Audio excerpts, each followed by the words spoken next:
pijani Kalmeta, u 4 sata ujutro, slupao u auto, tu neki privatni zid i tako dalje. Politika je takav biznis, čak i jedan portal, to nije novinarstvo. To je jedna mala manjina. Kriminalni ekstrem, ja bih tako nazvao, to je nasilje jedno, jednostavno još ništa. Evo, dragi gledatelji, poštovanje, dobro večer i dobrodošli u još jedan podcast Zadar Newsa i moj osobni podcast.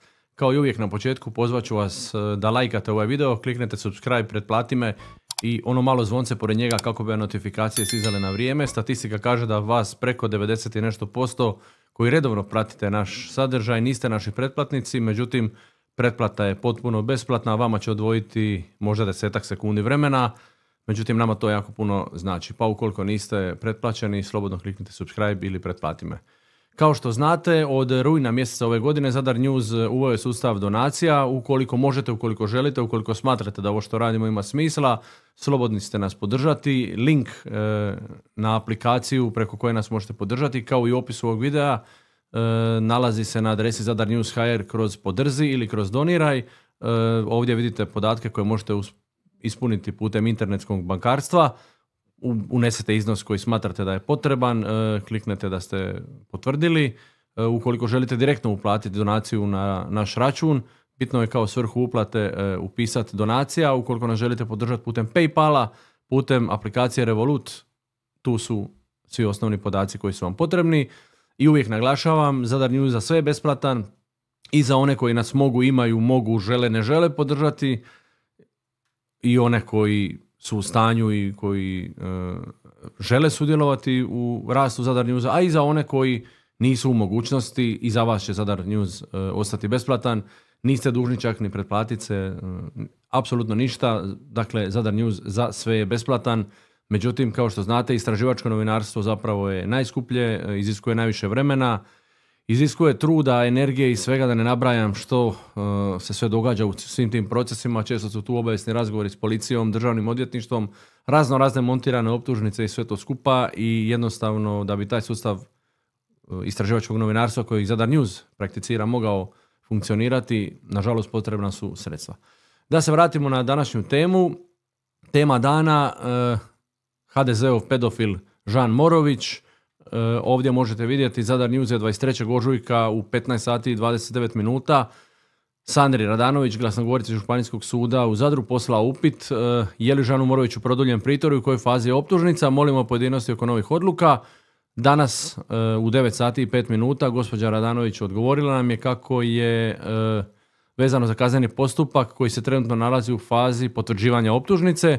U međuvremenu je optužno vijeće odlučivalo o prijedlogu za izdvajanje nezakonitih dokaza iz spisa, te se spis povodom izjavljene žalbe nalazi pred Visokim kaznenim sudom Republike Hrvatske.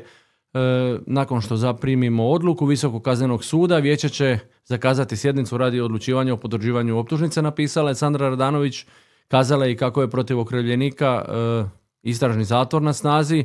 Posljednji put produljen je rješenjem od 16. listopada 2024. godine i to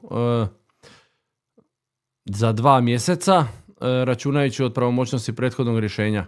Dakle, ono što je zasigurno je to da bi uoči Božića, tjedan dana uoči Božića, Županijski sud u Zadru opet trebao odlučivati o produljenju pritvora Žanu Moroviću, pedofilu kojega je policija uhvatila jer je bio to što je bio, članu HDZ-a. Međutim, ono što je frapantno u cijeloj ovoj priči vezano za Žana Morovića, malo prije sam objavio na svom Facebooku, a to je ovaj članak portala Slobodne Dalmacije, na čijem čelu je glavni urednik Ivica Nevešćanin. On opet ovdje napominje kako je Žan Morović nafrkao radi, kaže opet i uporno to ponavlja već 7-8 mjeseci, zbog nekoliko inkriminirajućih poruka. Dakle, meni sad postaje sumnjivo zbog čega Ivica Nevešćanin relativizira ono što je Morović napravio. Ivica Nevešćanin pročitao je na Zadar Newsu stotine i stotine poruka koje smo objavili. Evo ovdje možete vidjeti neke od njih. Dakle, ako Ivica Nevešćanin smatra ovo nekoliko inkriminirajućih poruka, ako je ovo je recimo jedan set poruka koje šalje 14-godišnjem djetetu, nešto što bi se moglo tolerirati, onda očito ne živimo svi u istom društvu u kojemu su stvari koje su normalne i one stvari koje nisu normalne. Dakle, nejasno je, izbunjujuće zbog čega Ivica Nevešćanin uporno piše da je Žan Morović nafrkao zbog tek nekoliko inkriminirajućih poruka koje je slao djeci. Ne, Žan Morović uhvaćen je s nekoliko stotina, odnosno mogu reći otprilike oko 1000 poruka koje je slao djeci. Međutim, ono što bode u oči u cijeloj ovoj priči je činjenica da oni koji su se trebali baviti Žanom Morovićem i njegovim mobitelom nisu eksploatirali dalje mobitel, to pouzdano znam, i sve ostalo na 2 maloljetne osobe. Međutim, da se istraga htjela širiti u smjeru u kojem je trebala ići po pravdi i pravici, bilo bi više optuženika. Bilo je naznaka da će istraga ići u tom smjeru, međutim istraga u tom smjeru nije otišla. Dakle, optužen je, okrivljen, zatvoren, pritvoren jedino isključivo Žan Morović. Ono što je interesantno u cijeloj priči oko Žana Morovića, kako je njegov praktički politički mentor od samog početka Božidar Kalmeta, USKOK-ov okrivljenik kojega se tereti za pljačku više desetaka milijuna iz državnog proračuna. On je, mislim, tjedan dana prije Morovićevog hapšenja s njim pojeo ručak u jednom zadarskom restoranu. Tu se razgovaralo i o tome bi li Morović prihvatio da bude jedan od 4 kandidata HDZ-ovih za potencijalno za budućeg kandidata za gradonačelnika Zadra. Poznato je da su Morović i Kalmeta zajedno sudjelovali u nekoliko manifestacija povodom, mislim, 20. godišnjice dolaska pape Ivana Pavla II. U Zadar. Pjevao je Kalmeta zajedno sa Morovićem u jednom zboru. Dakle, kada gledamo povijest Žana Morovića i njegovu karijeru, onda treba naglasiti kako je Morović zapravo dijete HDZ-a od samog početka i katoličke crkve. On je bio jako dobar sa monsignorom Prendžom, sa Marijanom Oblakom, i to je jedan uži krug ljudi koji je vjerovao Moroviću, koji mu je davao da sa djecom od rane uzrasti pa do 13-14 godina ima kontakte. Znamo da je Morović u jednoj osnovnoj školi održavao radionice baš vikendom, baš kad ljudi traže vrijeme za odmor od obaveza. Morović je organizirao susrete sa djecom. To su bili nakaradni susreti, neke od njih smo opisali u svojim tekstovima na Zadar Newsu, kako je tjerao mušku djecu da se oblače u žene i slično. Ali eto, nikome to nije bilo sumnjivo, ili je zapravo svima sve bilo jasno pa su to tolerirali.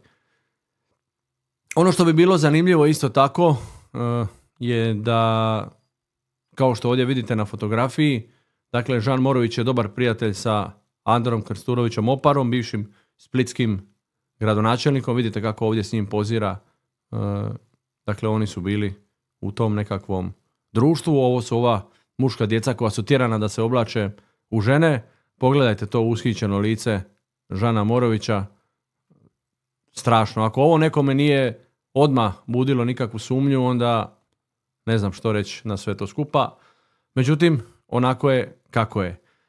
Isto tako nije zgorega napomenuti kako je Žan Morović bio u jako prisnim i bliskim odnosima sa bivšim zadarskim nadbiskupom Želimirom Puljićem, i bilo bi zanimljivo da i Želimir Puljić kaže svoju pozadinu druženja sa Žanom Morovićem. Tu se spominje jedan gospodin Orguljaš u Rimokatoličkoj crkvi, odnosno u Franjevačkom redu, s kojim je Morović bio jako prisan i blizak, čak i u prostorijama crkve.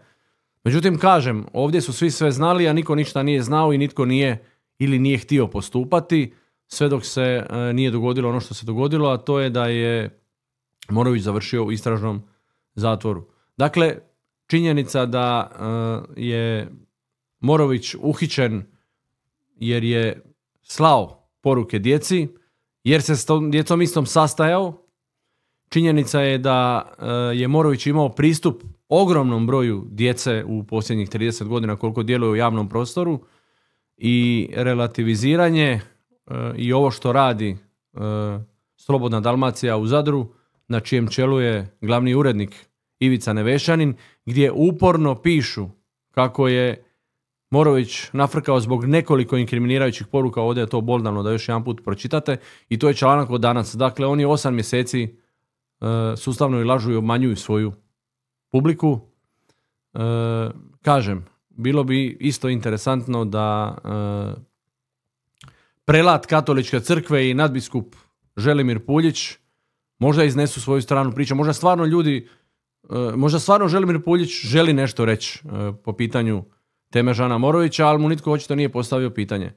Zadar News ovih dana pokušat će od nadbiskupa Puljića doći do odgovora na neka pitanja. Ja ovdje neću govoriti o čemu ću ga, što ću ga pitati, međutim vjerujem da Puljiću neće biti lako odgovoriti na pitanja koja imam s obzirom na dokumentaciju koju posjedujem i koja potvrđuje to da je on bio u stalnoj komunikaciji sa Žanom Morovićem.